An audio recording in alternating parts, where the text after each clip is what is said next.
Assalamualaikum warahmatullahi wabarakatuh. Perkenalkan, nama saya Muhammad Doni Saiful Anwar. Saya dari mahasiswa IAIN Tulungagung jurusan Pendidikan Agama Islam. Pada kesempatan kali ini saya akan menjelaskan tentang aliran-aliran dalam ilmu kalam. Yang pertama yaitu ada aliran Khawarij. Apa itu Khawarij? Istilah Khawarij berasal dari bahasa Arab yaitu Khawarij, yang berarti mereka yang keluar. Nama ini digunakan untuk memberikan atribut bagi pengikut Ali bin Abi Thalib yang keluar dari golongannya dan kemudian membentuk kelompok sendiri. Penamaan terhadap kelompok yang keluar dari pasukan Ali bin Abi Thalib bukanlah julukan yang diberikan dari luar kelompoknya saja. Akan tetapi mereka juga menamakan diri dengan sebutan Khawarij, yang berarti orang-orang yang keluar pergi perang untuk menegakkan kebenaran. Nama lain Khawarij adalah Hururiyah, yang dinisbahkan kepada perkataan Hurur, yaitu nama sebuah desa yang terletak di kota Kufah di Irak, di mana kaum Khawarij yang berjumlah 12.000 orang bertempat sesudah memisahkan diri dari pasukan Ali. Di situ mereka memilih Abdullah bin Wahab Ar-Rasyidi menjadi imam sebagai ganti Ali bin Abi Thalib. Yang selanjutnya ada timbul tenggelamnya Khawarij juga dapat dilacak pada akhir masa pemerintahan Utsman bin Affan. Dr. Shaleh bin Fauzan Al-Fauzan menyatakan mereka adalah orang-orang yang memberontak di akhir masa pemerintahan Utsman bin Affan, yang mengakibatkan terbunuhnya Utsman bin Affan. Setelah pemerintahan dipegang oleh Ali bin Abi Thalib, mereka juga memberontak dengan dalih pemerintahan Ali telah menyalahi hukum yang dibuat oleh Allah. Dalam perkembangan selanjutnya, kelompok Khawarij selalu memberontak kepada pemerintahan yang sah. Hal ini sesuai dengan salah satu doktrin politiknya, yaitu memberontak terhadap pemerintahan dan memisahkan diri dari jamaah muslimin merupakan bagian dari agama. Asy'arat Sani berkata, siapa saja yang keluar dari ketaatan terhadap pemimpin yang sah yang telah disepakati, maka ia dinamakan Harij atau seorang Khawarij, baik keluarnya di masa sahabat terhadap Al-Kuffar Ar-Rasyidin atau kepada pemimpin setelah mereka di masa tabi'in, dan juga terhadap pemimpin kaum muslimin di setiap masa.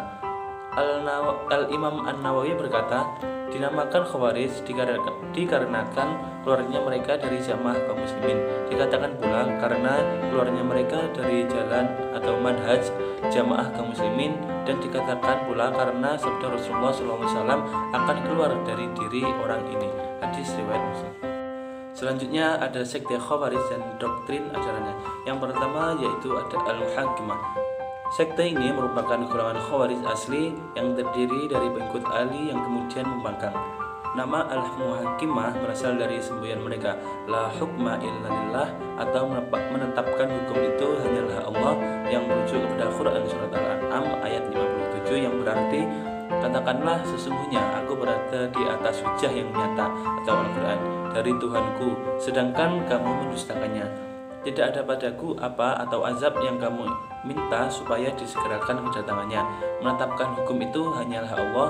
Dia menerangkan yang sebenarnya, dan dia memberi keputusan yang paling baik. Quran surat Al-An'am ayat 57. Mereka menolak tahkim karena dianggap bertentangan dengan perintah Allah Subhanahu wa taala.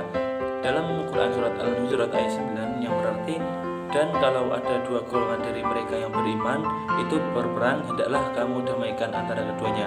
Akan tetapi kalau yang satu melanggar perjanjian terhadap yang lain, hendaknya yang melanggar perjanjian itu kamu perangi sampai suruh kembali pada perintah Allah SWT. Quran surat Al-Hujurat ayat 9. Yang kedua yaitu ada Al-Azariqah. Sekte ini lahir sekitar tahun 60 Hijriah atau akhir abad ke-7 Masehi di daerah perbatasan antara Irak dan Iran. Nama Al-Azariqah dinisbahkan kepada pemimpinnya yaitu Abi Rashid Nafi bin Al-Azraq. Sebagai khalifah, Nafi digelari Amirul Mukminin. Menurut Al-Baghdadi, pengikut Nafi berjumlah kurang lebih 20.000 orang. Setiap orang Islam yang menolak ajaran Al-Azariqah dianggap musyrik. Bahkan pengikut Al-Azariqah yang tidak berhijrah ke dalam wilayahnya juga dianggap musyrik. Menurut mereka, semua orang Islam yang musyrik boleh ditawan atau dibunuh, termasuk anak dan istri mereka. Berdasarkan prinsip ini, pengikut Al-Azariqah banyak melakukan pembunuhan terhadap sesama umat Islam yang berada di luar daerah mereka. Mereka memandang daerah mereka sebagai Darul Islam atau negara Islam. Di luar daerah itu dianggap dar al-kufr atau daerah yang dikuasai atau diperintah oleh orang kafir. Al-Azariqah mempunyai sikap yang lebih radikal dari Al-Muhakkimah. Mereka tidak lagi menggunakan istilah kafir, akan tetapi istilah musyrik di dalam Islam. Syirik merupakan dosa yang terbesar, lebih besar daripada kufur. Mereka juga mempunyai doktrin orang Islam yang tidak sepaham dengan mereka adalah termasuk orang musyrik. Begitupun juga pengikut Al-Azariqah yang tidak mau hijrah ke dalam lingkungan mereka juga dipandang musyrik. Yang ketiga ada An-Najdah. Pendiri sekte ini adalah Najdah bin Amir al-Hanafi, penguasa daerah Yamamah. Lahirnya kelompok ini sebagai reaksi terhadap pendapat Nafi, pemimpin Al-Azariqah yang mereka pandang terlalu ekstrim. Paham teologi An-Najdah yang terpenting adalah bahwa orang Islam tak sepaham dengan mereka dianggap kafir. Orang seperti ini menurut mereka akan masuk neraka dan kekal di dalamnya. Pengikut An-Najdah sendiri tidak akan kekal dalam neraka walaupun melakukan dosa besar. Bagi mereka dosa kecil dapat meningkat menjadi dosa besar apabila dikerjakan terus-menerus. Dalam perkembangan selanjutnya, sekte ini mengalami perpecahan. Beberapa tokoh penting dari sekte ini seperti Abu Fudai dan Rusyad al-Tawil membentuk kelompok oposisi terhadap An-Najdah yang berakhir dengan terbunuhnya Najdah pada tahun 69 Hijriah atau 688 Masehi. Yang keempat ada Al-Ajaridah. Pendiri sekte ini adalah Abdul Karim bin Ajarot. Dibandingkan dengan Al-Azariqah, doktrin teologi kaum Al-Ajaridah jauh lebih moderat. Mereka berpendapat bahwa tidak wajib berhijrah ke wilayah mereka seperti yang diajarkan Nafi, tidak boleh merampas harta dalam peperangan kecuali harta orang yang mati terbunuh, dan tidak dianggap musyrik anak-anak yang masih kecil bagi mereka.